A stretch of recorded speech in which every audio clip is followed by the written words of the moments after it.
Hello, welcome once again to Pale Blooms and Beyond. Thank you for joining us today. If you do like the programming you see here, the musicians and artists that I visit with, please be sure and hit the like button below and also subscribe to the channel. Dik Cadbury is an English multi-instrumentalist and singer who has mainly played bass guitar over his career. Dik was a former member of folk rock band Decameron, as well as in the backing band for former Genesis guitarist Steve Hackett. Dik's musical journey has found him playing on many recordings by artists such as Peter Bellamy, Richard Digance, Steve Ashley, Mike Tabor, fellow Decameron member Johnny Coppin, and on one of my favorite folk albums, June Tabor and Martin Simpson's A Cut Above.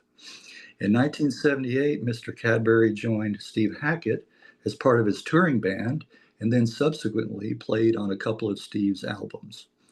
Dik has released a couple of his own solo albums, as well as a collaboration with ex-Steve Hackett vocalist Pete Hicks in Cadbury-Hicks.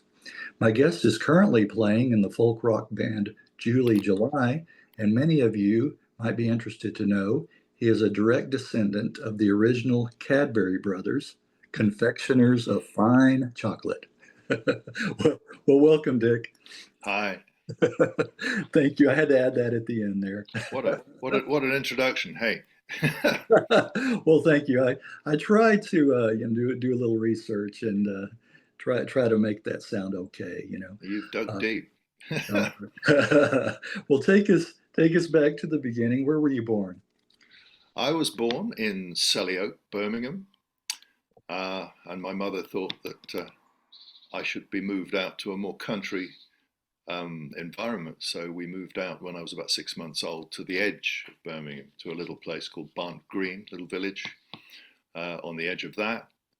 And so I grew up with sort of trees and grass and nice sort of open spaces. So you like a lot of playing outside then. Oh yeah. Oh, mostly by myself. with your imaginary friends, right? With my imaginary friends, absolutely. Right. Well, early on, do you remember hearing music in the household? Well, my parents met in a choir before they got married, and that's how they got together. There was always music in the house. At the age of 5, in my first school, I was the only boy in the school choir. Oh, were you okay?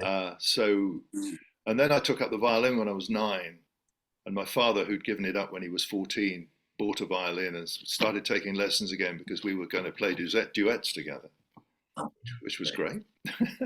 Oh, yeah. And there was always music. After Sunday lunch, we would go with our coffee into the living room, and there would be music put on. We just sit and relax and listen to that. So there was always music. Okay. Well, what early memories? What kind of music would be played on the stereo?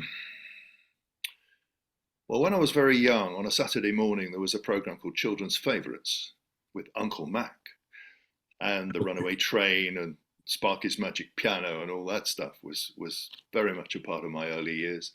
Tubby the Tuba. Oh yes. Yeah. That was on 2 sides of a 78 disc that I used to play again and again and again. I'd sort of hang over the gramophone, flip it over. Oh, wow. First album I ever bought was with my sister. We bought it together. I was actually singing a song from it this morning called The Bandit of Brazil, and it was the Shadows. Oh, all right. An album called Out of the Shadows. And she said, well, why don't we buy this one together? I've still got it on the shelf somewhere. So then, yes. Yes, with Hank Marvin. Yeah. Hank Marvin, yes. Bruce Welch. Oh, yes. Yeah. Very influential. Yes, I've heard doing these interviews.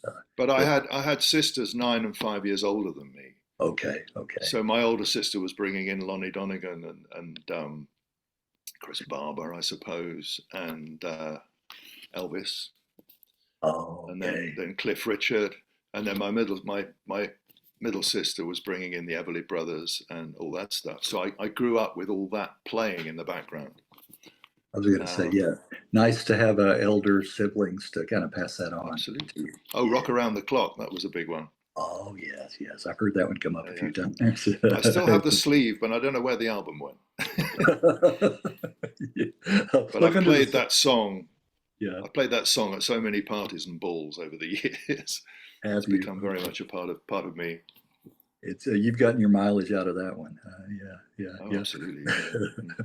Well, that's interesting. Well, uh, you mentioned taking violin lessons. I guess that was the first instrument you picked up. You played. I started on piano when I Oh, was probably about 8.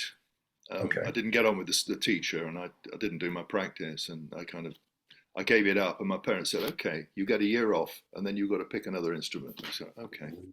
Then I moved schools, and in my first year, all the new boys had to go and have a violin class on one evening after supper or something. And I actually thought, "Wow, this is fun. I like this." So I started on the violin when I was 9. Yeah, and ended up. Um, I remember later on when I was about 14, 15, I had a really strict violin teacher, Scotsman. You know, he would give me really hard stuff to do, and I was going, "Oh, I can't do this." And then one Yeah. day he turned around. Then one day he turned around to me and said, "I think you're ready to audition for the Reading Youth Orchestra." I'm going, "What?" So I went and auditioned for the Reading Youth Orchestra, and the conductor said, "Yeah, yeah, first violin. So I'll put you in the second desk." It's like, Is really? that right? So Wow. I ended up playing sort of Beethoven's Fifth Symphony, you know, off the scale, all this stuff. And I then, I got down to practice every day because I thought I can't let these guys down, you know. No, no, no, not after that. Wow, No, wow. no, Well, no, no. that was a high recommendation there. Yes. Well, Yeah. I was stunned because I really didn't think I'd got to that point. I thought, oh, he's really making me work hard here. Oh, that's fun. Well, can you recall one of the first concerts that you attended that you went to, Ooh. Um, or live I shows? do remember, yeah. I mean, round about 11, 12, I went to dance classes, and it was awfully county. I mean, very, very posh, and it was all training us to be able to dance at hunt bulls. And I don't know Oh, whether you know what hunt bulls are, but in Britain there is a tradition of fox hunting, and in okay. the country that is the established sort of social world, if you like. And Yes. so we took these dance lessons, and I remember there was one in our village, actually, surprisingly, which I went to, and there was a band called the Chances Are, which came from a nearby town. It was the first sort of electric pop band I'd ever seen live, and it was like, whoa. Yeah. And that Yeah. really got me excited. My mother did also take me to London to the Palladium to see Cliff Richard and the Shadows in Aladdin, and it was great Oh. because Oh. when the musical numbers came, they wheeled on this huge cart with the drum kit, and the band sort of came along and played the song, and then went off again. I guess that was even earlier than the Chances Are, but I got quite inspired by the idea of bands at that point.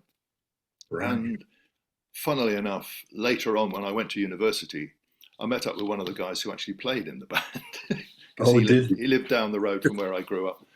And I said, "What you in the Chances Are?" He said, "Yeah, Uh-huh. yeah. Why? Did you see us?" I said, "Yeah."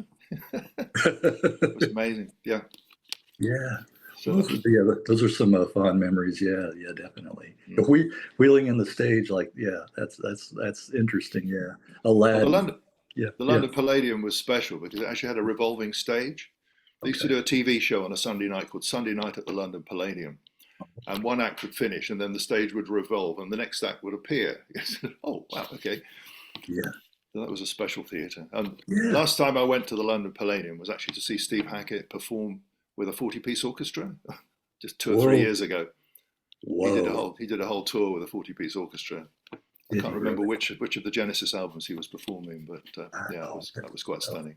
Full. Yeah, that would be that, and that full orchestra sound like that. Yes, that's. Mm-hmm. Was that recorded? Was that any I of have those? no idea. Okay. Possibly. Mm. Okay. Okay. We'll talk about some other early musical influences for you. Um, well, at 13, I started my senior school. It was a boarding school, public school, whatever one calls it. Calls public schools for you are state funded. This was a private school in your language. Um, so, at age 13, the Beatles broke, and I met at the same time a guy who had a guitar. So I started taking guitar lessons, and And then my guitar teacher very soon sort of said, look, Richard, if you're not going to practice, then you're wasting my time, your father's money. But by that time, I was far more interested in learning Beatles songs. That was the beginning of that. Yes, yes. What did along the way? How'd your parents feel about you going in maybe more that direction? I think by then they were quite happy if I was engaged musically. I was still playing the violin, obviously, and singing in the school choir, so that was good. What else I did? Oh well, it's just a passing phase. Right. I remember playing my sister. I don't know whether it was a recording or whether I was performing a song that I'd written at that point, one of my very first songs. I remember my father sort of saying, "What's that row?" And my sister said, "It's a song that Dick wrote." And he said, "Oh, really? Oh, okay." he wants to be encouraging, right? Well, yeah, I know. That's funny. Turn that. Oh, my son. Okay. Yeah. Oh well, maybe something's going on here. Yeah, that's right. Maybe we should pay attention. Well, what about the music scene developing around you as a teenager? I can remember I had a little radio with an earpiece. I was walking around listening to some music program, and I heard 8 Miles High, and I thought the Beatles have put another song out. I didn't know about this, and so that was the Byrds. Wow, okay. So I really got into the Byrds, and obviously the Hollies and all those people, and I formed a school band. I found another guitarist and we started playing together. And then one day he came back from Reading, the town where we were at school, with a bass guitar. And he said, I've bought this, I don't know how to play it. You got any idea? So we sit down and listen to a Beatles track. I said, well, this is what Paul McCartney is playing by ear. Yeah. And so he said, okay, fine, And then a friend of his came in and said, I want to play drums. So he came along with a drum kit. It's kind of, well, what do I do? That's sort of, that's roughly how it goes. And we built this band anyway. And so, that kind of developed. Played school dances, the most dreadful stuff. I'm sure it was not dance music at all. Yeah, would that have been the Jug Folk band Totem? No. That was after I left. That was at university. That was later on. All right, I'm getting ahead of myself then. Okay, go ahead. We did end up with two great guitarists in the band, because I started off as a guitarist, and then we had a reasonable guitarist, and the drummer left. So I thought, oh, well, I'll try drums. No. And then I found two really superb guitarists and a guy who was good on drums. So I thought, right, bass, that's it. I want to nail this down. We've got good people out front. We had a great singer. And then we started learning soul numbers, and school dances livened up a bit. Yes, they would. Yes. So by the time I left, we were going from soul into blues, because John Mayall's Blues Breakers with Eric Clapton had just come out. And it was Peter Green, one of my all-time favorites. Yeah, Fleetwood Mac, and before that, the Hard Road album. Oh yeah. And I used to go to London for singing lessons, because my mother had an ambition that I would be in Cambridge University singing in the King's College Chapel, which is the most beautiful place.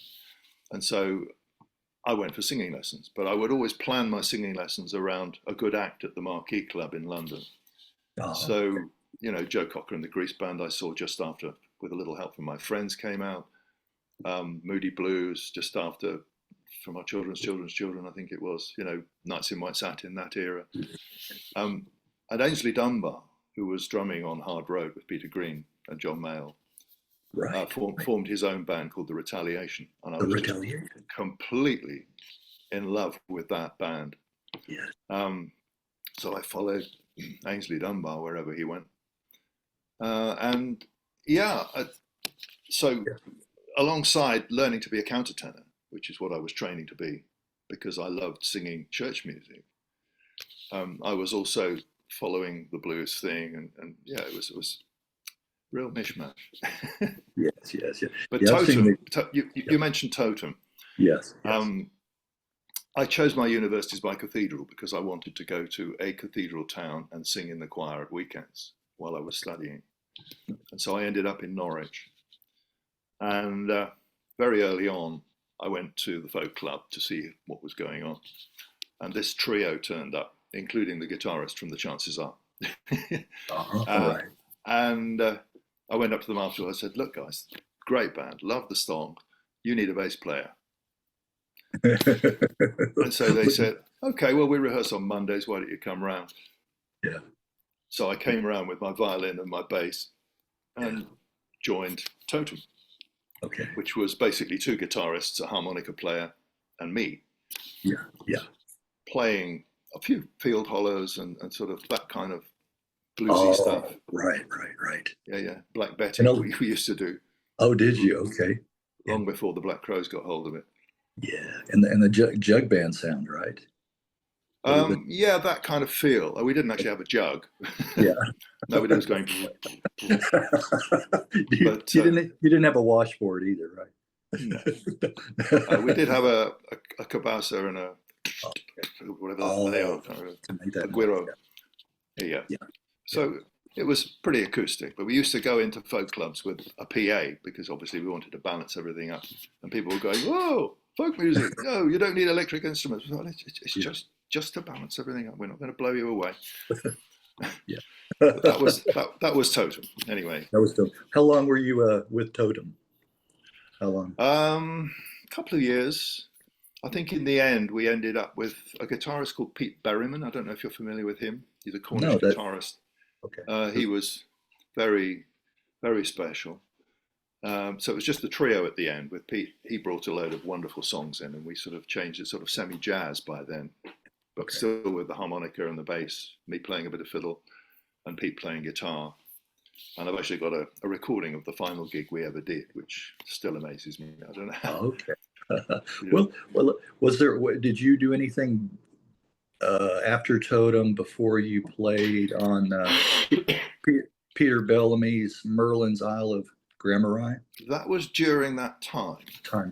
Peter was living in Norwich. Okay. And was a great fan of the folk club there, so he'd always come along, and he'd get up and do a sort of traditional folk song version of "Tell Me What I Say," you know. Yeah, tell your mama, tell your pa, going to take you back to Attleborough blast. Oh, what I say, you know, all this stuff. And I got very, very fond of Peter, and he knew I sang countertenor, and he came to me one day and he said, "I'm making a new album. I've got this song. I found a lute player in Norwich. Dolly Collins is going to play the organ. No. And will you sing it?" Yeah, okay, fine. So we went down to Decca Studios in London, and we had a great session, and that's how that happened. Yeah, and I was going to say I have a little bit of background, a little bit of his material with the young tradition. Oh yes. You know, where they would just sing a cappella. You know? Yeah, with no musical accomplishment. Yeah. Well, my sister married a guy who became a farmer. Okay. And his cowhand and a friend of his were a duo called Dave and Barry. And they used to come into the kitchen and they'd sit around the kitchen table while we were having supper and what have you. And they'd start singing Copper Family songs, and they'd start singing Young Tradition. And because I was a countertenor, I was pitching in the high harmony, the Heather Woods part. Yes. So that was my introduction to the Young Tradition, way before I met Peter. Yeah. And to actually meet Peter, I said, "Oh God, I used to sing all those songs you used to sing." Yes, there you go. Yeah, isn't it something? I'm sure you've run into this many times over your career. Actually meeting or playing with a musician that you never thought you would actually play with. Well, we'll come on to Mike Darbo in a little while. Oh, okay. There's another one. But yeah, and Peter actually phoned me up out of the blue one day and said, "Dick, what are you doing tonight?" I said, "Well, nothing. I was going to come down to the club. Why? Who's on?" He said, "Well, Alexis Corner's on." Oh. You know, and he said his bass player's let him down. Would you stand in? And I'm going, "Really?" And so I sort of stumbled through the evening, sitting there over coffee, sort of discussing the gig. And then Alexis Corner turns to me and he says, "Dick," he said, "do you know what? Your bass playing really reminds me of Andy Fraser." I'm going, "Really?" Because Free was another band I used to see in the marquee. Even before they made their first album, they were on. Every Monday night was Free, and I couldn't work out why until I went on a Monday. And there they were. They were the house band on a Monday night. It's like, right. But Alexis Corner, I mean, the grandfather of British blues. Yeah. Telling me that was like... You know, I wonder if, never heard a story, but I wonder when Free started out, if that was kind of a promotion, you know, for their live shows. Free. know, Mm-hmm. the public doesn't have to pay. It's free. Yeah, It's absolutely. free. Yeah. Anyway, sidetrack there. Well, Free tickets, yes, £2. that's What? right. There was a band here. I think American called Free Beer. They were actually called Free Beer, and then they Mm, stopped that. They nixed that after a while. They realized mhm. it wasn't working. well, well, you did play on Peter Bellamy's Merlin Olive Grammari. Yeah. Um, how was the experience playing on that? It was quite, well, I guess it was my first time in a proper studio, so I was Okay. quite sort of, I was going to ask you, yeah, were you kind of intimidated? Yeah. it was, yeah, maybe not quite the first, but Okay. yeah, it was a great experience. I mean, meeting Dolly Collins, who was like Oh, right. famous, and Peter Hall, who played a lovely lute, but he was a cartoonist. He used to do cartoons for Penthouse, I think, Did he? Okay. under the title of Field Vole, I think. But he was a good on lute, very good, very Yeah. good. Yeah. And yes, the session went well. I seem to remember on the way back we were very coming back very late, and Peter said, "Oh, we're going to stop off in Cambridge because Steel Eye Span are playing the Summer Ball, and we're going to go and say hi." Okay. Another band I love. Yes. Yes. Yeah. No, Yeah. Rick Kemp, who played for Michael Chapman before Yeah. he joined Steel Eye, was a real inspiration for me, Oh, was he? because he came to the folk club with Michael, and it was just Michael and him, and he was lead guitar, bass guitar, and percussion, everything just on the bass. It was like, whoa, you can do all that? Whoa, okay. And Michael was just sort of doing his raga thing, strumming Yeah. away and mumbling into the microphone like he does. So that was another inspiration. It was great. Yes. Yes. Well, moving on to Decameron. The band was already together for a while before you joined, right? Yeah, they came to Norwich and Okay. performed, and I was completely knocked out with them. And Totem was championed by Alex Addison, who ran the folk club in Norwich. Decameron were championed by Brenda Wotton, who ran a folk club in Cornwall, but Oh, loved them. They used to go down a lot and perform. And so Brenda was always pestering Alex to bring Decameron to Norwich, and Alex was pestering her to send Totem down to Cornwall, and that happened eventually. okay. And then there was a Cambridge Folk Festival where we struck a deal where Decameron and Totem would each get a spot on the main stage in exchange for running the club tent. So we took it in turns to write down, you want to play, okay, you're on at 2:30, okay, you can come off now, thank you, next one, and all that. And I think Decameron have obviously seen us play, and they made their first album. And when they made their first album, they decided, right, we do need a bass player now, because they were three guitars and a was Johnny? Yeah, no, there were four guitars basically. Three guitars and a cello. That's what Jeff March used to play cello and a bit of fiddle, and bowed psaltery. And so yeah, I got a phone call mid 1973 saying, "Hi Dick, it's Al here. Would you be up for joining us on bass?" And at that time, I was trying to take my music seriously, and I'd applied to go to music college. And I was woefully ill prepared. So I said, "Look, I've got this audition in a couple of weeks. I'm not sure how it's going to go. If I don't get in, I'll come over and join you." So predictably, I didn't. And I phoned them up. I said, "Okay, guys, you still want me to come and join you?" Yeah. Yeah. So I got all my stuff in my little van, and I drove from Norwich to Cheltenham and joined Decameron. Okay. That's how that happened. So you passed did you have any audition at all, or did you just? No, I think they knew what I could bring. Okay. I used to do the Graham Nash harmonies, and yeah, I could play bass and a bit of fiddle, and that suited them fine. So you played 12-string acoustic guitar and bass when you joined. No, initially just bass. Just bass, and then songs came along. Okay. Where I sort of thought, actually, can I do the guitar part on this? Pass the bass. People used to say Decameron were a bit like ladies at a hat sale, constantly sort of swapping things over. Yes. And we did move around a lot, depending on the song and what suited it. So I was playing fiddle, someone else had to play bass. So Dave Bell would probably play bass or Al would play bass. So we'd swap it all around. And there came a point in certain songs where in rehearsal I said, my guitar part. Yeah. I think my favorite one is a song called All Best Wishes. Yes, I think let me see real quick. Because I have mine listed here and see if I have that one down. Yes, that's one of mine. Yes. I kicked Al onto bass for that. I said, I know exactly where. I was trying to play tribute to Eric Clapton's Colour of the Law. Oh, okay. That one. And he goes off. And I thought, that's a style that suits that song. So I'm playing electric on this one, guys. I bagged it. They were in agreement on that one, yeah. Okay. Yeah, they did, yeah. Yeah. And then by the time we got to tomorrow's pantomime, I'd literally said, I'm the guitarist. You know, I thought it needed rocking up. They were very kind of soft, I thought. Yeah. And once I'd done that song, I thought, actually, we need a bit more grit in here. Right. So I mean, God's Country, Peace with Honor, that one. And most of that album I played guitar on. Well, you played on 3 of the albums: Mammoth Special, Third Light, and Tomorrow's Pantomime. That's right. I was always drawn to the cover of Tomorrow's Pantomime. It's got that eerie astronaut. I mean, on there, it's a really. Yeah. Do you know the story behind that? No, tell us. They were about to put the album out. They said, "What the hell are we going to put on the front cover?" Well, pantomime, tomorrow, space, future. Let's just stick a clown in a space helmet and take a picture.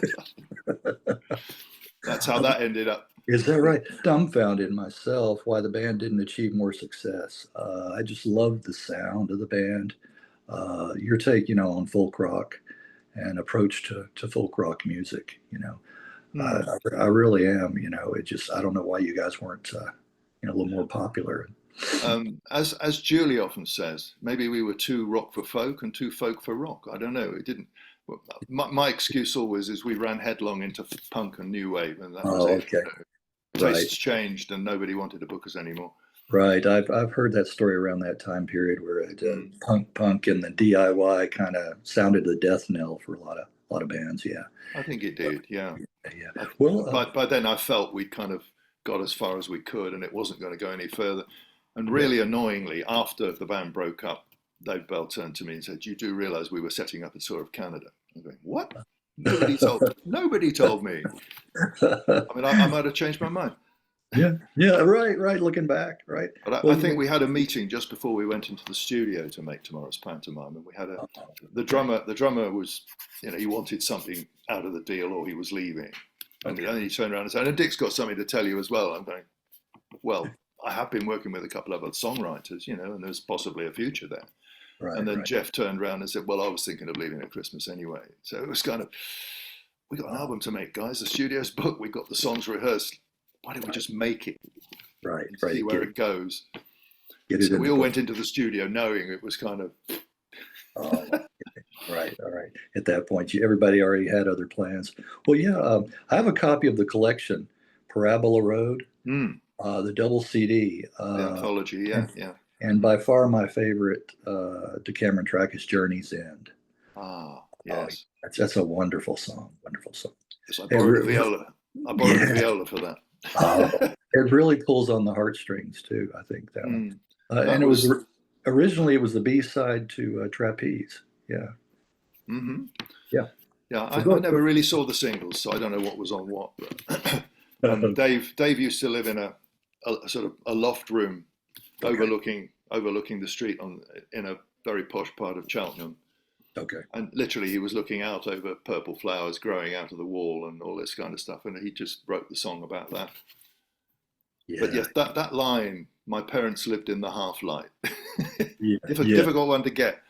Yeah. But that's the one I spotted when I looked at the lyrics here. I thought, hang on, that's not right.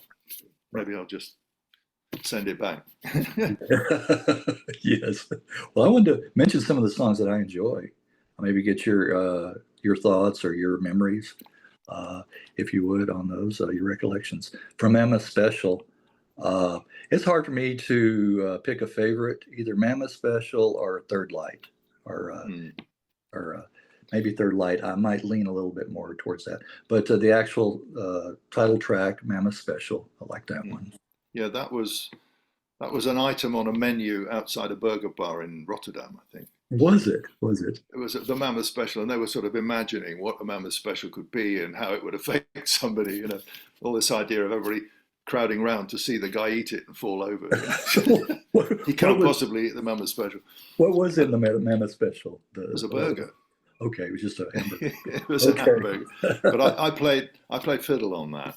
Okay. I was inspired by Sugarcane Harris. I just bought a John Mayall album, which he was playing on, and I thought, whoa, wow, on fiddle, that's great. Let's do that.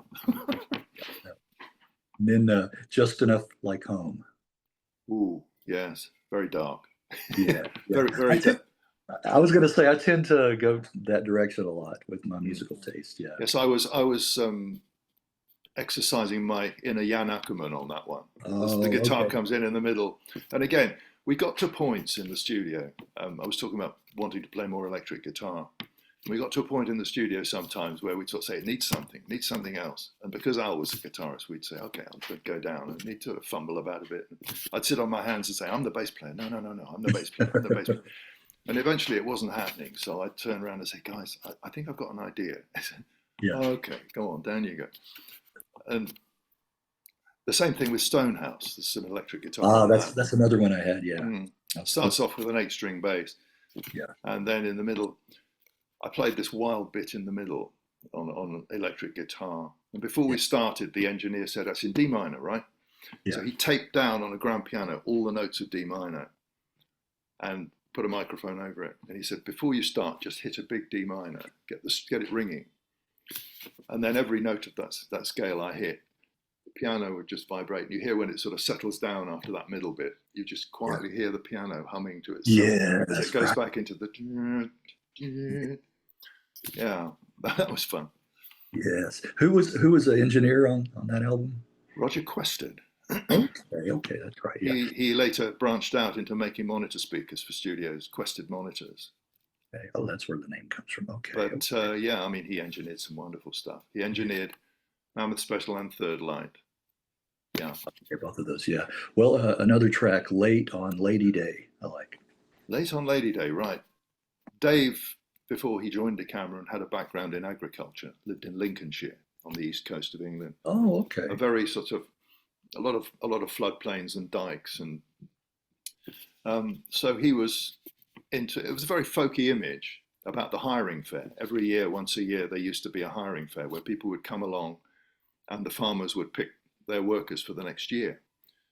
And so that was the concept of that one. Johnny Coppin wrote pretty much all the music for Decameron.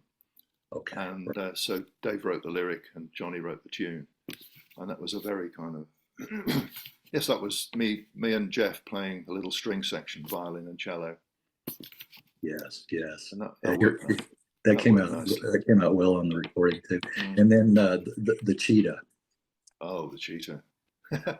Dudu Pakwana and Burning Spear. Have you ever heard of them? Sort of African.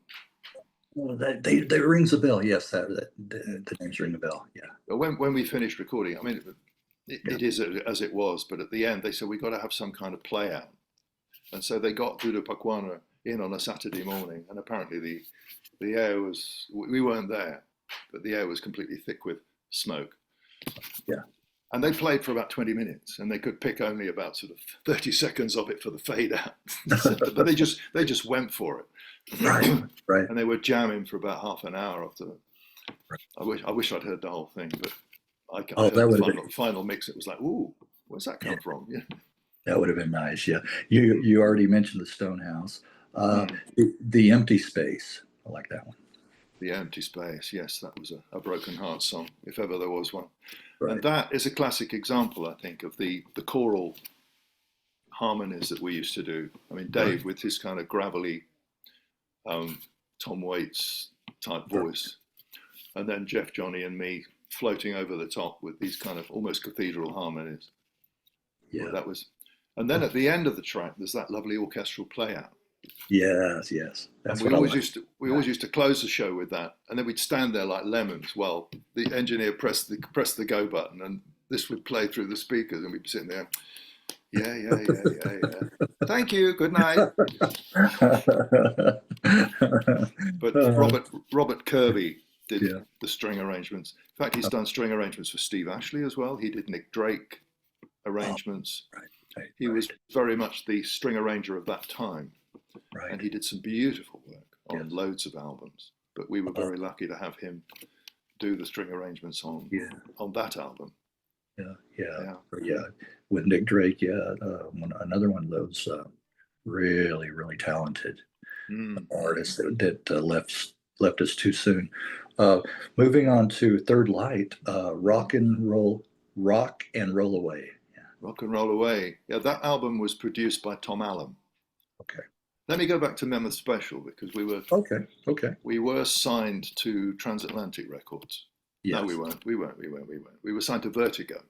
Okay. And we took the demos in for our second album, and the A&R man played about 30 seconds and kicked the Reeboks off with his foot, apparently, and said, "Who signed this band? No, they're not for us. No, I don't hear the single. Go away."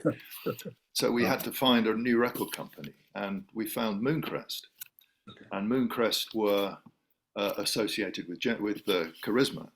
Yeah. So we signed to the Charisma agency. They got us the gigs, but Mooncrest.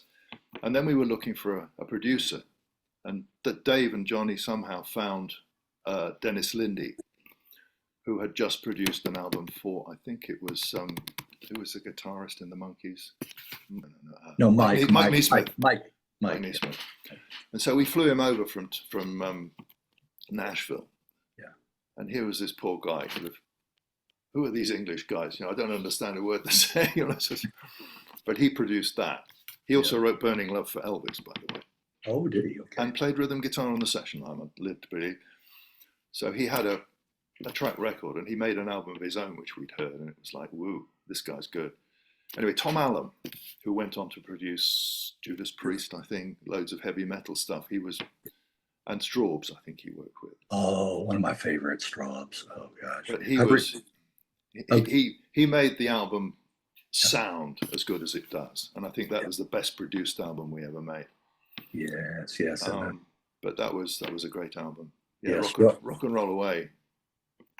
Go ahead. Again, Dave Bell musing on the music scene, basically. I don't fully understand most of what Dave wrote, but I thought it was great. and he sends me lyrics now. I'm writing songs with him now, which I think are wonderful. I just love his take on things. Right, exactly. That's what it takes a lot of times, have that unique view on life, and instill that in the lyrics. All the best wishes. Another one that I like. Yeah. Well, yeah, my Eric Clapton moment. Yeah, that's what we talked about. Yeah, that had a great vibe to it. Yeah. On talking about Dave Bell briefly, there's a track on YouTube which I recorded at a gig somewhere. Somebody happened to be running his phone, called Father's Day.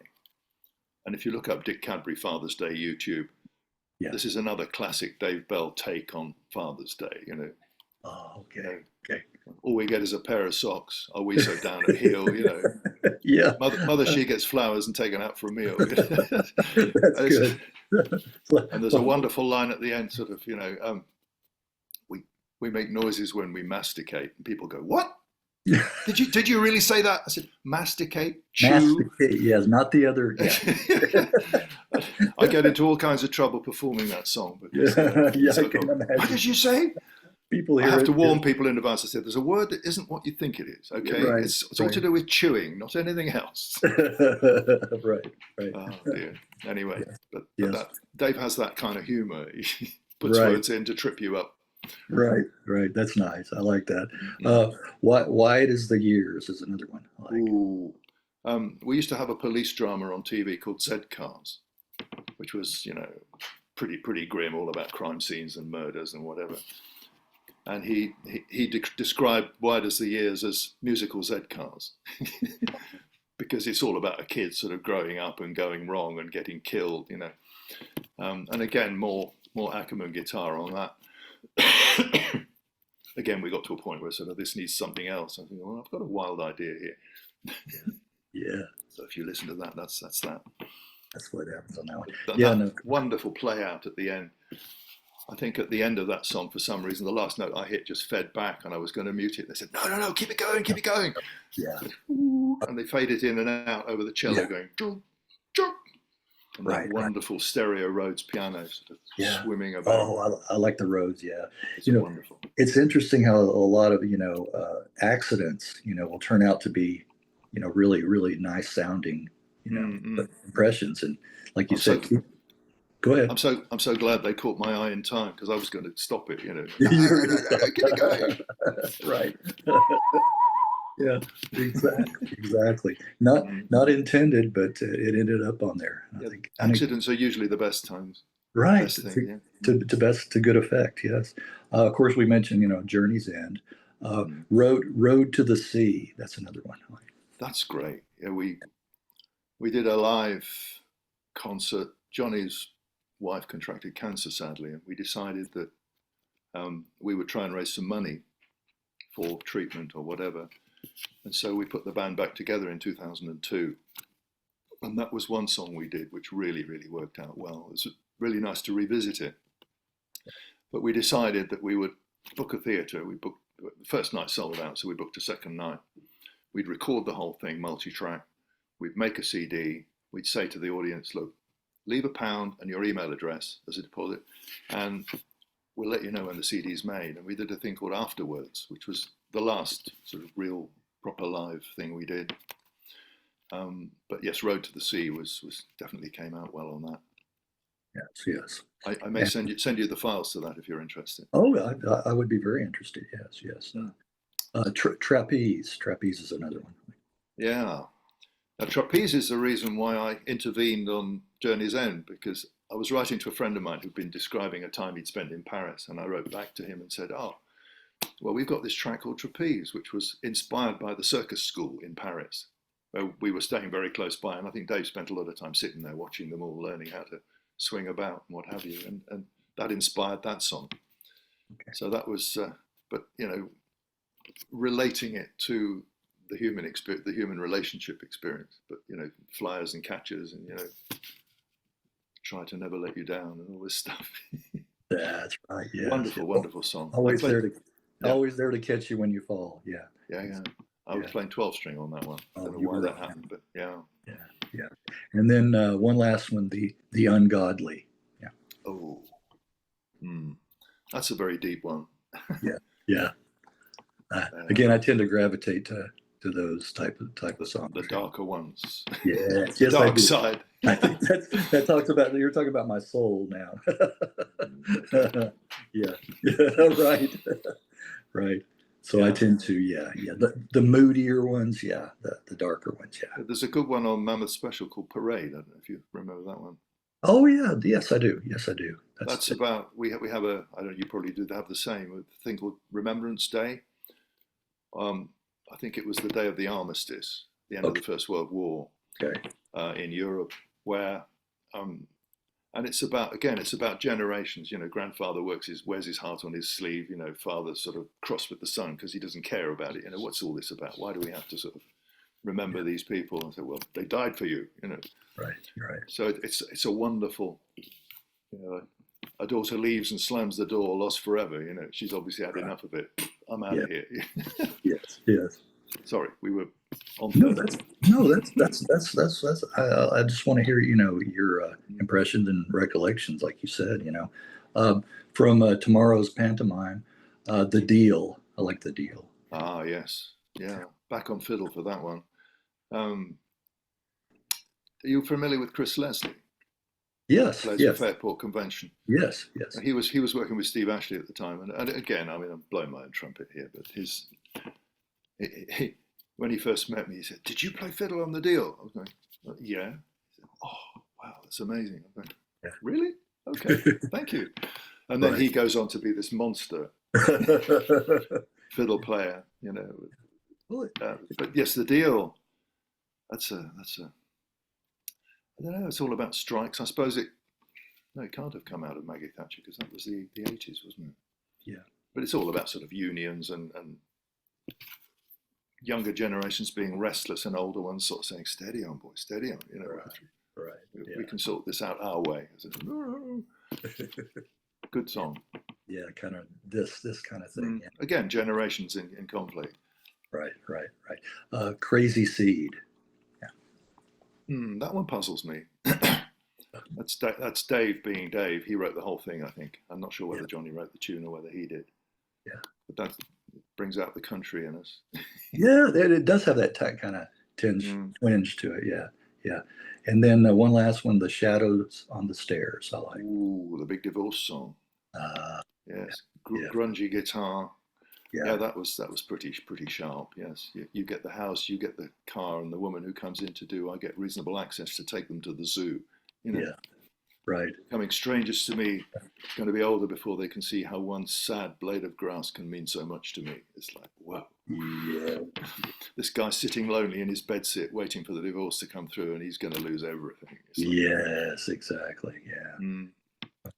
Sometimes you got it. Sometimes you got to go down into those depths, though. You know, to really feel it. Yeah. So, anyway, Dave was a very avid pub goer, and I think he used to sit down with all sorts of people and get their stories, and they would kind of end up as songs. Okay. And on my collection, there were extra tracks, like a live version of Postcards from Cornwall that I like. That comes from the Afterwards album, the live recording we made. The actual, from the Afterwards. Okay, all right. Yeah. I think there were 6 songs on that album which were previously unrecorded. Yeah, that's one. Yeah, including About Time, which was the theme song for my first solo album, but we brought it into the band, and it worked really well. Right, and I'm not sure this is on the live album, but New Girl in School. No, that was our alter ego. We get to a point in the show we're sort of saying, okay, now we're going to become the Magnificent Mercury Brothers, and we'd start doing doo-wops. Okay. So we did New Girl in School. We did What About Us? We did was the Coasters, I think. Yeah. What was that Michael Jackson one we did? I don't know. Anyway, but yeah, we did. I think we recorded 4. I think 3 ended up on that anthology. Okay, yeah, I like the harmony. That was kind of to lighten the mood for a couple of songs, and then we go back to the.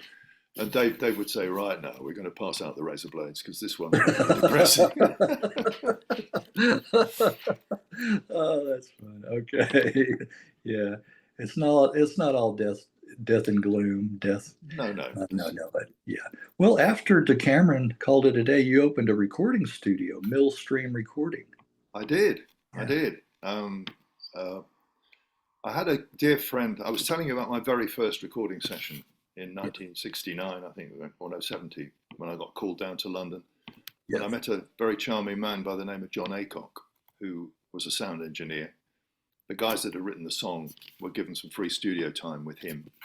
It was Ian Gillan's studio, I think, in Kingsway in London, which was situated under the Civil Aviation Building, so they couldn't do anything until everybody had gone home. And as a sideline, I think John was the engineer on Green Manalishi. Oh. And he was telling us about all those eerie woo-woo-woos. And they actually put a microphone in the car park and fed those signals in. And they got the reverb from the concrete car park under the building. But anyway, he got us this free time. And I met him and we clicked. I mean, he was from very near where I come from. And I built this studio and I wanted him to be my sound engineer. And so I put a 16-track machine in there and we bought the very first ever solid state Logic desk. And solid state Logic became the gold standard across the industry. But I just met an acoustic engineer at the time who said, oh, I know, you better go and talk to these people. They're selling their prototype. Yeah. And so literally it was a 32 frame with 16 channels in it. And I thought, okay, I think I overspent on that. I should have gone 8-track to begin with and built. But anyway, I built this studio, and he said, well, if you're going to have John Aycock engineering, you've got to have 16-track. You can't go 8-track. Yeah. And so, bless him, John came in and he started as my engineer, and we recorded a few things. And then he kept getting called away to record Shawaddy Waddy and other things. And eventually he said, look, Dick, I'm really sorry, but this isn't going to work. But when we were setting the studio up, he came back. I think he couldn't start because he was over in Los Angeles recording some obscure guitarist called Steve Hackett or something. He was actually the engineer on the first 6 Steve Hackett albums. Oh, was he? Okay. And he came back with a 15 IPS master of Please Don't Touch. Oh. We said, well, let's test the speakers. Yeah. Big tannoy speakers. And we were sitting there going, hair streaming out behind us. Yeah, I was going to say, like in that commercial. That's quite good. That's quite good. Yes. And then he came apologetically one day, poked his head round the door, said, Dick, I don't know if I've done something wrong here. I know you just joined a pub band, but you might be getting a call from Steve Hackett's management. He's asked me, who I would recommend, and I said, well, Dick on bass, Yeah. So, Yeah. Yeah, fine, okay. But for a little while Steve was sort of starting out with his first road band, which I was part of, I put somebody in charge of the studio, and it wasn't running well. And in the end, I said, look, I've got to close it. I can't do both. And I was thinking then that the Steve Hackett thing was going to go on. Right. So we shut it down. And then at the end of December, we'll come back to Steve, but at the end of December in 1980, he turned around to us and said, guys, we're not getting the bums on seats. I'm going to have to stop this. So then I went back to a studio that was sort of semi-gutted, and it was like, oh, I've still got the desk, all the wiring's in place, let's just start again. By which time, obviously, John had moved on. So that introduces John Aycock and but as I say, I couldn't do both. So I decided to suspend it, put it in mothballs at least. And Millstream was revived in 1981 when I came back, and we rebuilt it and ran it till 1989, I suppose. Okay. That was I bought a cottage when I was with Decameron. My father died when I was 24, so 74. And with some money I was left, I bought a cottage in a park in Cheltenham, and adjacent to it was an old pottery studio, which the lady was trying to sell because her husband had died. And she said, well, I want to sell it as a pottery studio. And nobody was biting, so I said, look, how much do you want for it? I want to make a recording studio here. So it will be a creative studio, not necessarily pottery. And she said, okay, fine. So we got that, and we built the studio. That's how that came about. Pardon me. Okay.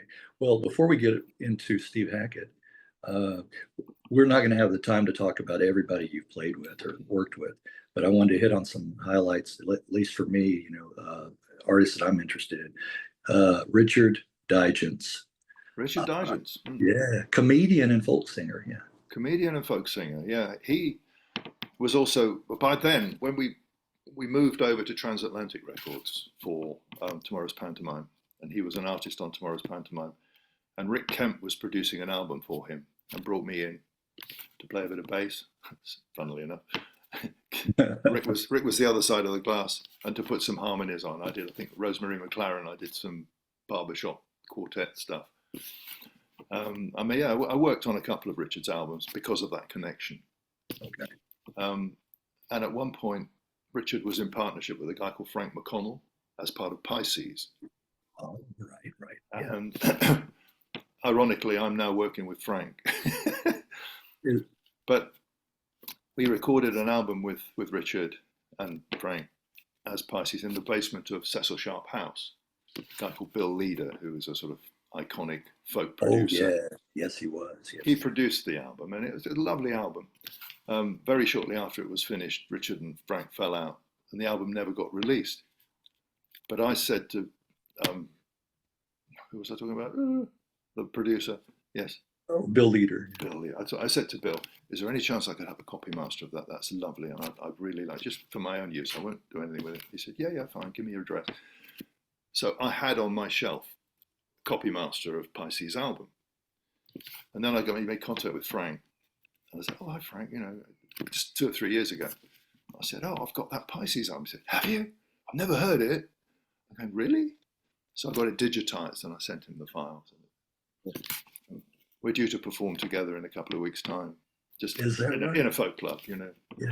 Well, glad I brought little sideline on Richard Digance, but yeah. I seem to remember doing a gig with Mike Darbo, and he popped up as the cabaret, and he was still as funny as he always is. Yes, yes.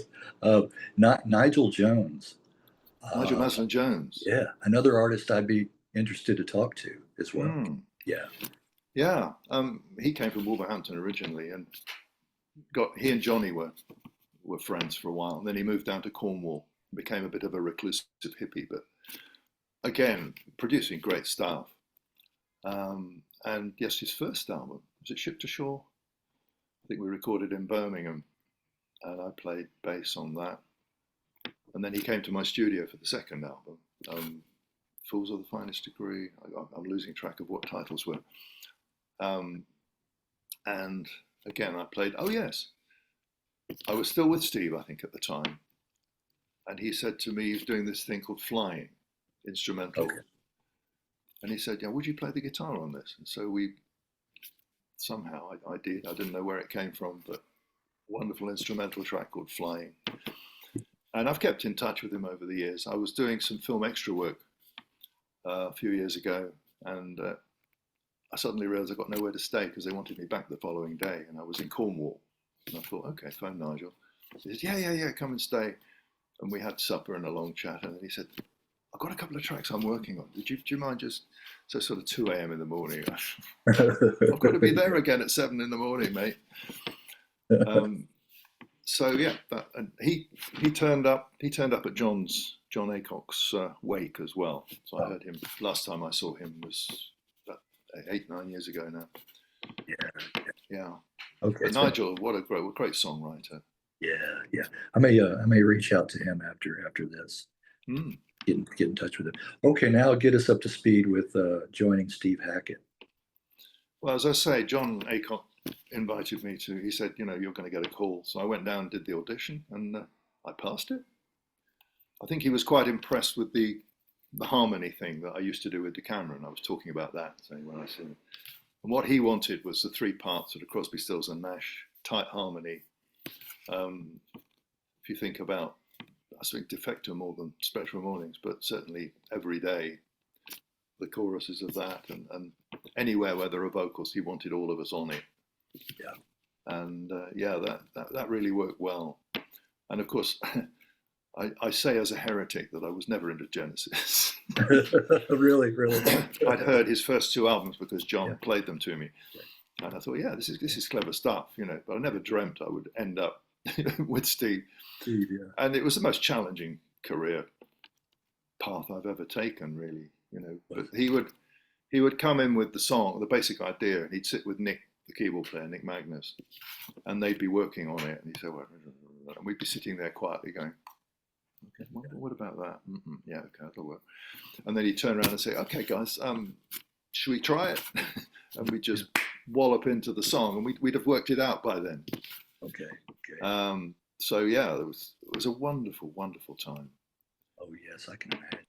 I think I love the early Genesis, and I think his guitar is really what makes the early Genesis so good. Yeah, I mean the fact that he's now out playing Genesis albums in every tour he does, he plays whatever the 50th anniversary is. He said, right, this year it's Nursery Crime or whatever. Yes. And with justification, he played all the guitar parts. Why not?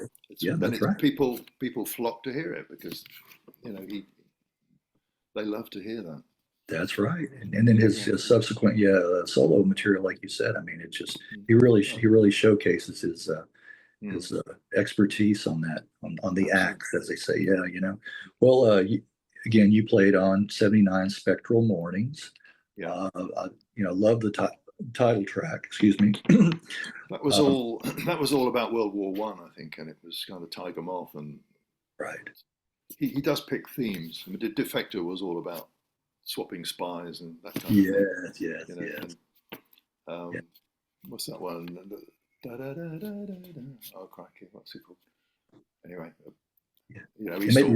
East or West, the best, or whatever it was. Okay. Also on Spectral Mornings, I like The Virgin and the Gypsy, like that track. Yeah. That was where I had a lot of fun.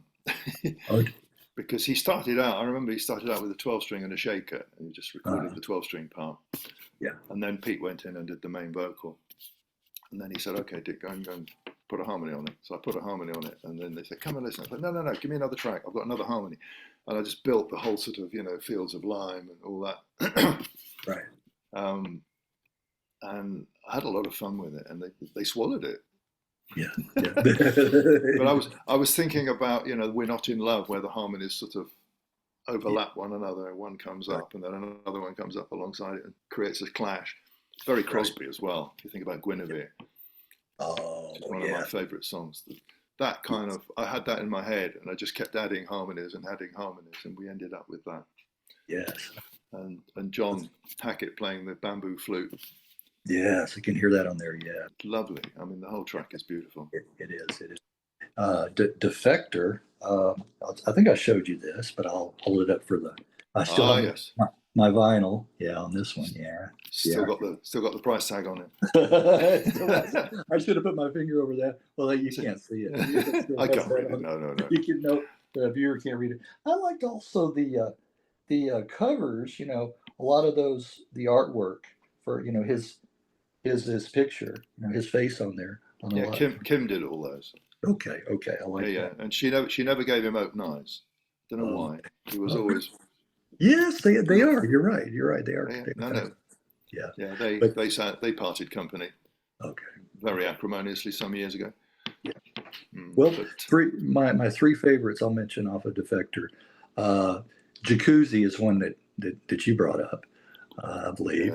Yeah. Real challenge. Yeah, we laid that down in the studio, and then I said, look, I want to re-record the bass part so I can sit right on the drums. Yeah. And worked it out according to what he was playing. Yeah. And that as always amazes me that we ever got that one. Got it done. And that wonderful bit of the fast pad is he and Nick in perfect synchronization. Right. And if you look at something like the 1980 Montreux Jazz Festival video that's up there, you can actually see them doing it live. It's just like, how do they do that? Yeah. Which is wonderful. Well, a couple more from Defector. The Steps is really, really, really like that one. Yeah. Mm-hmm. Again, the Russian thing, the Cold War, giving that impression. Yes. Yeah. Nice bit of fretless on that. And then, did you? Okay. Mm. And then Hammer in the Sand. Oh wow. Yeah. Nick Magnus's masterpiece. It is. I consider it one of my favorite songs, actually. Yeah. Well, moving on to 1980 June Tabor and Martin Simpson. I mentioned in the intro, one of my favorite folk albums. Some of the songs that I enjoyed from that, Admiral Benbow. Do you remember playing on that one? I sang on that one. Sing? They were clients in my studio, and I just happened to wander in, and they said, "Oh, Dick, I can put a harmony on this." Is that right? Okay. Literally just wandered in and out. It wasn't booked for it or anything. It's just kind of, you sing. Let's have your voice. Right. A lot of sessions while we had the studio. A lot of sessions I just sort of wander in, and they go, "Oh, while you're here, can you just?" Well, the whole album turned out great. I mean, it's beautiful, isn't it? It is a beautiful album. Davy Lowston, I like that one too. Ah, yes. Mm-hmm. And then, I haven't heard the whole album for a long time, but okay, just seeing if you remember any of these. Strange Affair. Now let's see. I can't. Leroy Renault, French Leroy Renault. Fox King, yes. Yeah.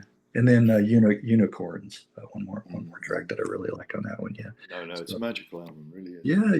She has a fabulous voice. Oh, she does. And Martin Simpson, where he's gone since then. I don't know if you've heard his more recent stuff, but it's just stunning. I've seen him live not very long ago, and it's just like, wow. Right. Well, talk about forming the jingle company or Jingles. Yeah. Well, we were. Dave and I started writing songs after Decameron. I wrote 2 songs with Dave during the period I was in Decameron. One was Half Asleep and Far From Welling, which I think is on and Saturday. But he, when I came to the band, I presented some songs I'd written, and Dave said, no, Johnny and I write the songs. We're the Lennon McCartney here. It's kind of okay. So when Decameron broke up and Johnny went solo, decided he was going to do his own stuff. Thank you very much. Dave came knocking on the door, said, "Hey, Dave, should we start writing some songs together?" I'm going, "Yeah, be nice." So then I had the studio, and we started investigating.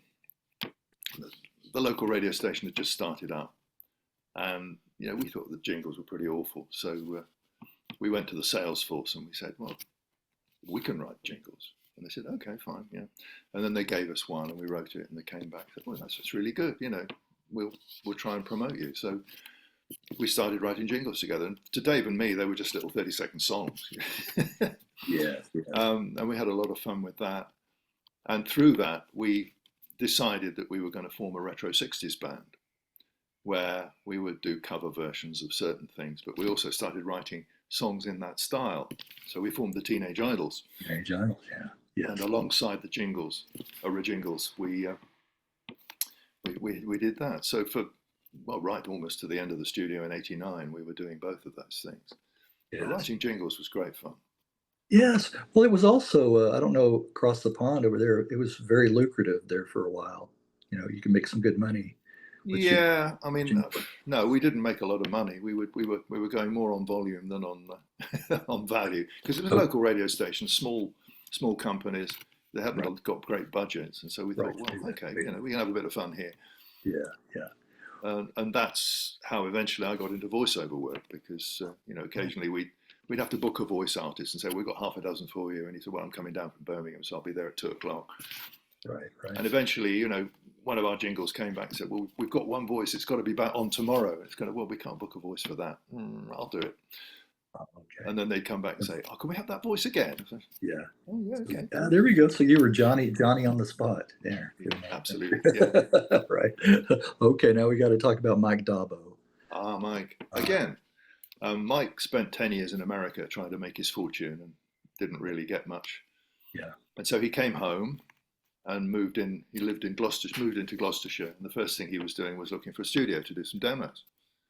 So we made contact, and I said, well, what do you need? He said, well, I need harmonies, guitar, bass. Don't think we'll bother with a drummer. He's a great keyboard player. And so I said, well, I can probably cover those. And if we need a female voice, I can get you one of those. So we've got some great singers. And so he came in and we did half a dozen songs, which he sent off to his publisher. And then a couple of weeks later, he phoned up and said, Dickie, the 60s are back in vogue, and there are a lot of party bands making a lot of money out of playing all that stuff. Do you want to come and play guitar for me? I found a trio, they play another keyboard player, bass player, saxophone player, and they're working with a drum machine, so we can start out that way. I said, okay, I can program drums, they can program drums, we'll get the show together. And so, yeah, then we played a gig in Gloucester Park, I seem to remember, and he'd invited a guy called Andrew Chance, who was a party planner from London. He'd been at school, at Harrow School with him. And we had a bit of a technical glitch, couldn't reload the drum machine for the second half or whatever it was. And Andrew came up and said, Mike, the band is wonderful, but you've got to get a drummer. And so we said, well, of course we'll get a drummer, but we don't have any gigs at the moment. He said, well, I tell you what, I'll get you some gigs, you get a drummer. And so Mike Darbo's Mighty Quintet was born. Mighty Quintet, yes, there you go. And the last gig I did with Mike was in January this year. Okay. The Pizza Express Live in the centre of town, Holborn. Wow. And a few days before that, I was appearing at the Boysdale Club, which is a sort of a dining club in Canary Wharf in London, with Mike Darbo and Paul Jones together. Oh, wow, together. I didn't know they had sang together. I didn't know that. Wow. And before that, year before that, we did exactly the same thing, one with him and Paul, and one on his own with the trio. Yeah. And over the years, I've done demos with him. I was a part of his band, obviously. Yeah. And, if ever he gets anything going, he comes back and says, come on, Dick, you free on such and such? Yeah. You'll be game for that. We go and do it. I have a copy of his, I guess this is years and years before, Gulliver's Travels album. Oh my goodness, yes. Yeah. He plays me tracks from that sometimes. Oh, does he? Yeah. There's some nice ones on there. Yeah. But he's a great writer. I mean, he wrote Handbags and Glad Racks and Build Me Up Buttercup. Yes. Those are his two star creations, if you like. Yes. So he's well known, and he's a lovely guy to work with, really. Yeah. That's another one. Yeah. I may have reached out to him. I'm not really. Does he have his own website? I think I did. I think I did reach out to him. I'm sure Well, he would. He tells a wonderful story. He was doing BBC Radio Gloucester. He had a Sunday show, you know, Sunday lunchtime with Mike Darbo or whatever. And he made a point of phoning a celebrity each week and having an interview, live interview. So he'd phone George Harris, he'd phone George Harris, and he'd phone God knows who, and they'd have this chat about their career. Yeah. And Frank Ifield was one of the guys. Oh, right. I remember What a you. crooner. What a crooner. Yeah, yes. And so he set this session up, and he said, the time came, right, I'm going to phone Frank Ifield now. We're going to have a chat. Phone him up. Right. Said, hello, who's that? So it's Mike Darbo. Is Frank there? Oh, no, he's gone fishing. Okay. And then in 2000, I was asked to play with the Manfreds. They went to Australia and New Zealand for 3 weeks or whatever. And Frank Ifield came to one of the gigs. And Mike saw him coming and said, you let me down. Oh, Mike, I'm so sorry, mate. I'm so sorry. I forgot completely. He said, yeah, I know you did. Yeah, I had a huge gap in my show. Right. Oh, that's funny. Steve Ashley. I have his best of compilation. And I believe you played on Before the Fireballs Fall. Wow.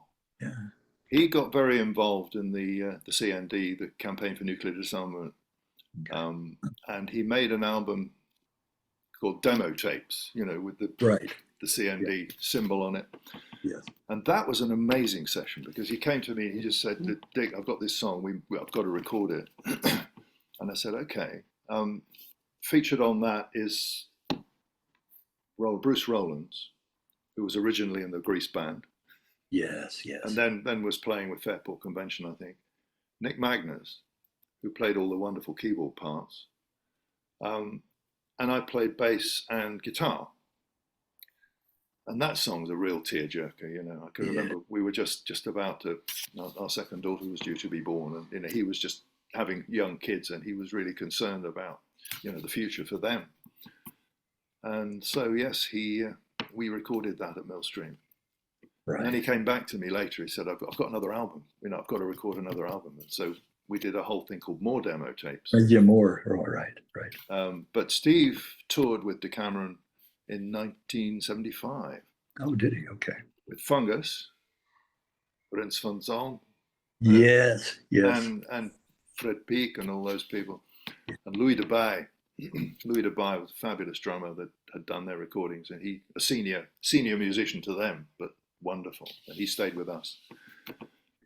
And I'll tell you a little story, actually. We were recording Spectral Mornings in Holland, and we just laid down blimey, John Shearer's big drum solo. What was it called?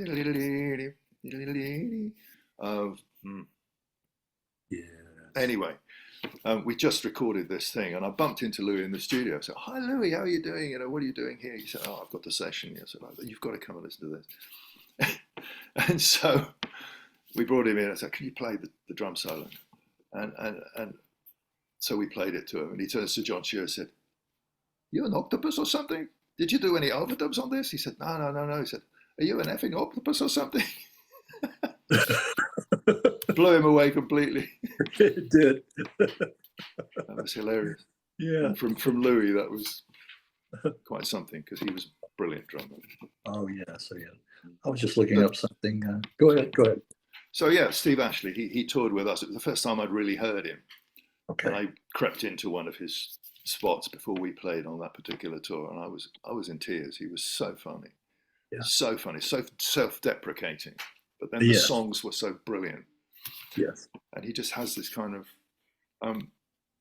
remember Columbo? Yes. He has that kind of, oh, well, you know, oh, and just one more thing, you know. Yes. He has that kind of approach to performing, and it's wonderful. Yes. He's actually performing in London on the 12th of June, which happens to be my birthday. And he's phoned me up and said, "Can I come and stay? Because where I was going to stay has let me down." I said, yeah, sure, come. So we're going to go and see him play. Oh, I was going to say, nice for your birthday. Yeah, that's on the 12th of June. Yeah. That'll be nice. Another track. I don't know if it was on one of the demo tapes. Over There in Paradise. I believe you played on that one. I did. That was later on. yeah, I can't remember what album that was, but I played on a few of the tracks on that particular album. Okay. Okay. And sort of getting the mood right. He wanted me to play electric guitar, but it was kind of, oh, no, not too, no distortion. You know, he's very particular about what he wants. Yeah. And people will say possibly that I have the patience to deal with that. But no, I mean, his songwriting, his wordsmithery and the tunes he comes up with, very much still in the traditional vein. Right. But totally original. Right. And I really do admire that. Yeah. I hopefully we can work something out, you know, talk to him. Yeah. He's fascinating. He really is. Yes. By day, he was a copywriter for advertisers, mainly for charities. So that's the way he leans. And he's a lovely, lovely guy. Yes. Moving on to your 1999 or 2000 album. Was it 1999 or 2000? About time. Made it in 99. I can't remember what that was, released in 99. Yeah. Okay. Okay. Yeah. That was that came out of a Christmas project. Again, John Aycock. This German record company approached him and said, "You work with Showaddywaddy. Can you get Showaddywaddy to come and sing this Christmas song?" And then they sent him another song from a Swiss writer and said, you know, can you get the arrangement done? We want Tony Burrows to sing this. And Tony Burrows was a famous studio singer. He was part of Brotherhood of Man, White Plains, loads of singles that got made. And it said, okay, what are we going to call the band this time? You know, wasn't he in Edison Lighthouse too? He was in Edison Lighthouse. Yeah. And so we recorded this one as Edison Lighthouse, but I did the whole arrangement. Yeah. And Uppy, the guy from the record company, said, well, I've got loads of artists. Do you know any guys that have got any Christmas songs? And I said, well, I'm sure I can find some for you. And I phoned Dave up and said, right, Dave, put your Christmas hat on. We've got to write some Christmas songs. Yeah. And we did a demo and we gave it back to Tony and said, well, what about this? And after Tony had gone from the studio, Uppy said to me, I think I preferred your voice on that. Would you do a version?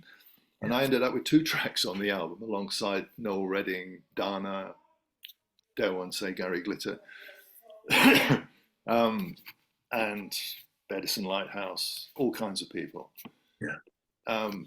And then he said, well, have you got any other songs? I said, yeah, I've got loads. He said, well, what are you doing with them? I said, nothing, I haven't recorded them. He said, would you be interested in making an album? So I said, yeah, okay. He said, okay, we'll work out a budget and go into the studio and do it. I want a singer-songwriter album. So I don't want bass and drums necessarily, but I'd like it to be sort of, you know, you can dress the tracks up. And so we went in and made About Time. John Aycock engineered. Pete Zorn, you know him? Yes. Yeah, he came out and played some saxophone for me. Beautiful, beautiful stuff. Had my daughters on it. There's all kinds of very, very homespun, but people came in and did bits and made it what it is. A lot of guests on there, yeah. What kind of a reaction did you hear about it? Nothing very wide. I mean, people that heard it thought it was nice, enjoyed it. All the tracks were laid down. I just literally sat on a stool and sang the song, and we had it mic'd up so that it was the way it should be. And then we bring people in to add to it. Okay. So we never actually sat down as a group and did it. It was kind of, okay, here's the song, here's another one, blah, blah, blah, blah, blah.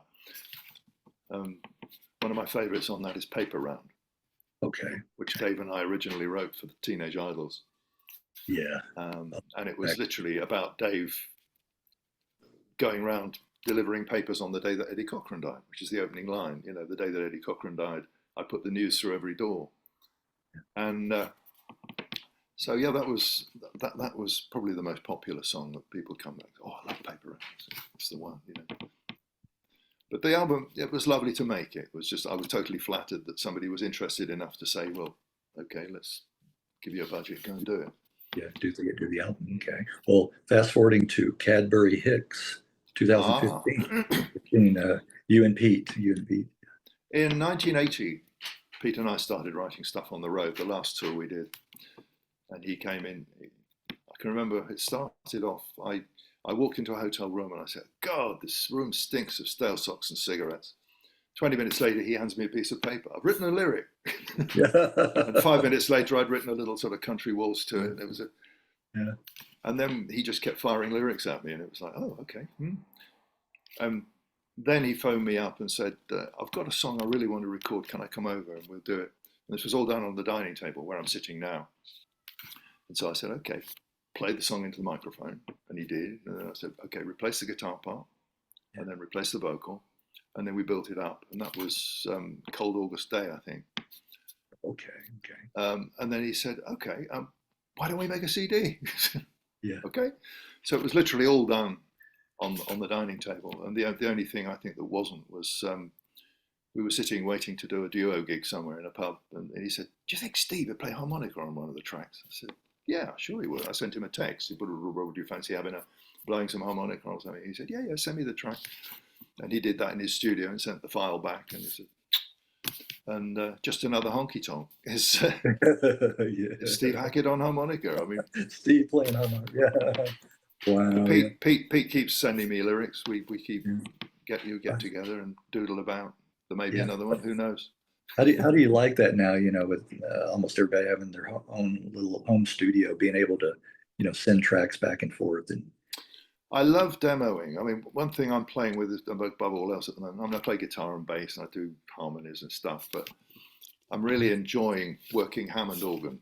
Okay. Where I just play a very basic keyboard part in a Hammond sound, and then I'll go back and work out where the speaker's going to speed up, slow down, and it's great fun. Yeah, but I do love the collaborative. Right. I think if anybody invites me to come and perform in a studio, like with the July Band, which we'll talk about in a minute. It's so nice to get back to that, being part of a band and doing the whole thing as a team. Yeah. That's where my heart really lies. Yeah. Right. Okay. Before we get to July, your 2016 album, Winds of Change. Falling out of a marriage. A lot of me giving advice to myself. I call it my journey from darkness into light. So it starts off with sort of the winds of change. Walking around in circles on the verge of tears, all that stuff. And then we progress to The Laughing Boy, which is a Dave Bell lyric. And we end up with Rise Above and Sam Cooke Said, which very much sort of more upbeat. That was a deliberate progression of mood from one end to the other. Yeah. And I'm really, really pleased with it. Yeah. You're happy with that? John Aycock started off recording drums in his dining room. So we got Keith Baker, who formerly was a member of help. Anyway, I'll think of it in a minute. John, what's his name? Help. Uriah Heep. Oh, Jerry Braun. Yeah, he was a Jerry. Yeah. He was a drummer in Uriah Heep, and then he lives in Worcester, which is not far from me. Right. And he came and played drums on 6 of the tracks. And literally, I was sitting upstairs with the acoustic guitar singing the song, and he was playing the drums to it. And then I took the drum tracks away and again built it on the. If there was a singer in Cornwall, I wanted some harmonies from. I'd take my computer and the microphone down there, and we'd sit in her study or whatever and say, okay, stick a harmony on this. And that was put together in that way. Yes. 6 years after we started it and recorded the drum tracks, John sadly had passed away. And so I found somebody that was one of his proteges who very sweetly mixed the album for me and added a couple of drum tracks. So, no, really, really pleased with it. Okay, really happy with that one. Okay. Well, July. Your current band, and that's the lead singer, right? That's she's the singer. She sort of runs the band, really. I have been doing for many years a Christmas show during December with Johnny Coppin from Decameron. Just me and a fiddle player and him for most of the gigs. And we drafted in a bass player and a drummer for the 2 big shows we do. And the bass player was asked, we just lost our bass player, would you join the July Band? And he said, no, I don't want to do any more live work. Have you asked Dick? And so they came to me and at the end of 2019. And I said, okay, I'll have a look at it. And I loved what they'd done. They'd recorded 2 albums already and the gig sheet was looking good. And I thought, yeah, okay, let's do this. Of course, 2020, we rehearsed, celebrate the 50th anniversary of the release of the Fotheringay album.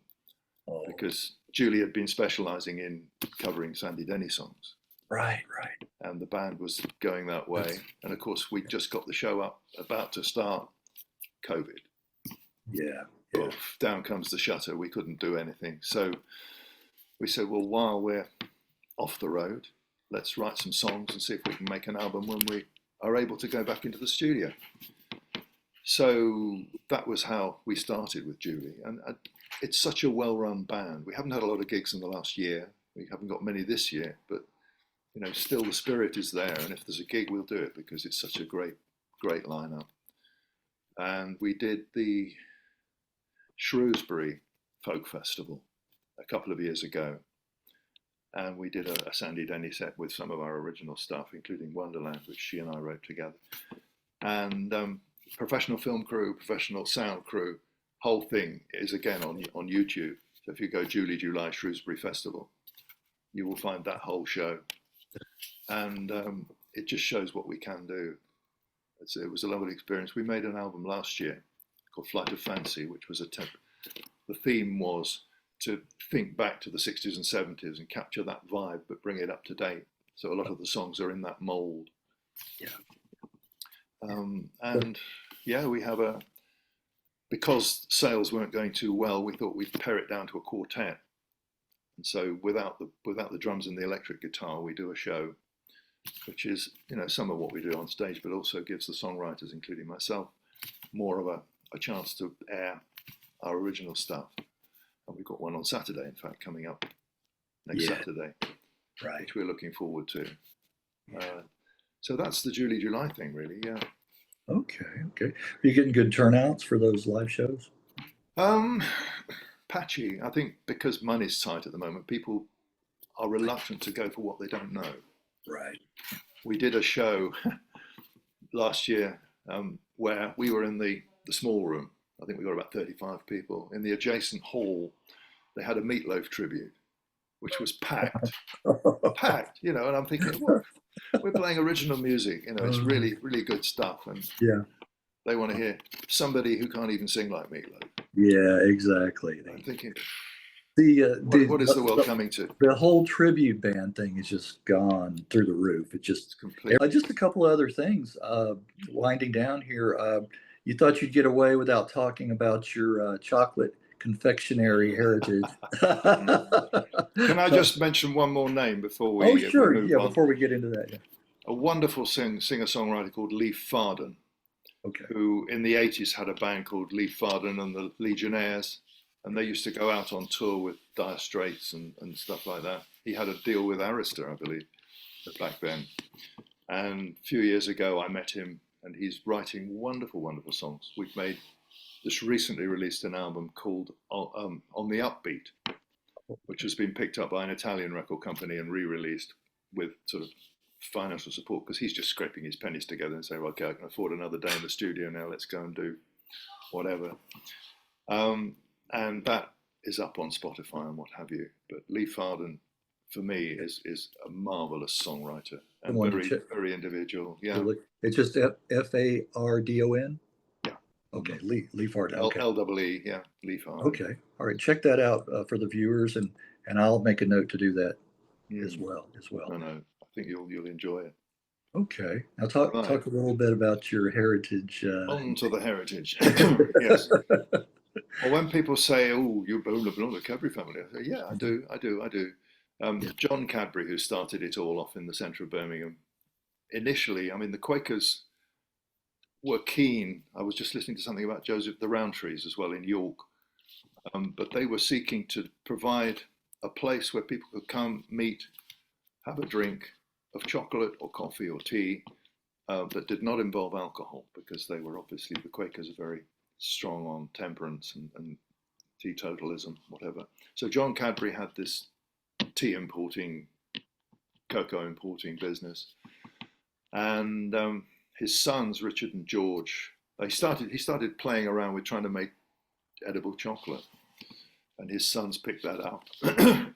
And apparently one day they went out for a walk in the countryside and they found this area, and they thought, be a good place for a factory, this. And so they built Bourneville. which is a name you see on chocolate bars, but Bourneville is actually a village that they established completely. And they wanted to build housing for the workers. They wanted to have, make sure that they had medical care, they had, a canteen, all the rest of it. So George and Richard, the two brothers, each had, I think their first wives died, they remarried, each had 8 children. So my grandfather was one of the 8 children of Richard Cadbury.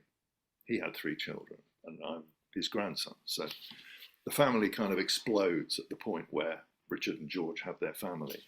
It's a huge family. So yes, I am related. Descended from John and Richard and George. Yeah. But the firm was bought up by Kraft some years ago. Yes, it was. I think the shareholders got to a point where this offer came and they said, yeah, okay, looks good. And they had no personal connection to the company. Right. And at that point, it ceased to be in any way a family firm. Okay. Well, I was going to say, growing up, would you get samples, free things like that? Yeah, there was a thing called the chocolate shop, which employees and their families could go to. And if you, whatever the bars were, picnic bars or whatever, if for some reason the wrappings had gone wrong or whatever, they would put, 10 of them or 8 of them or something in a brown paper bag, and you could go and buy them without the wrappings, not. Yeah, yeah. My father, who obviously didn't drink and didn't smoke, was on the tasting panel. And he always used to come back on a Friday night and say, I don't want any supper, thank you. He'd disappear off to his room. It's filled. That's a job for me right there, yeah. Well, yes, he was head of quality control at the end of it all. And he used to have to go out, if somebody complained about a button or whatever, he'd have to go and find out, well, why was a button, whose button, why wasn't the clothing being, etc. So that was his role in the company. He never rose to be a member of the board or anything. He wasn't interested. He wanted to stay on the floor with the workers. He wanted to be, Okay. He was a very humble man. Yeah. So that's where I come from. Yeah. My uncle, who's passed, he used to work salesman for a candy company. And so me and my brother just loved that when he'd come to visit us, because he'd have it in his trunk, or you guys would say boot, right? Of the car. He would have just tons of candy and different samples. Yes. Yeah. People always used to ask me, sort of, oh, you're a Cadbury. Do you get free samples? Especially now that the company is not a family thing, Right, exactly. All right. Well, Dick, what's keeping you busy these days? What do you, besides principally the gigs, walking the dog. Yeah. I'm very fortunate to have a hardworking wife who is in advertising, and I tend to be kind of housekeeper these days, and if I get a gig, she's very happy to say, yeah, go do it. Yeah. I play in a band called the Retros as well, which is a party band. We had a gig last night, 30th birthday party. I mean, we're all the wrong side of 60, certainly.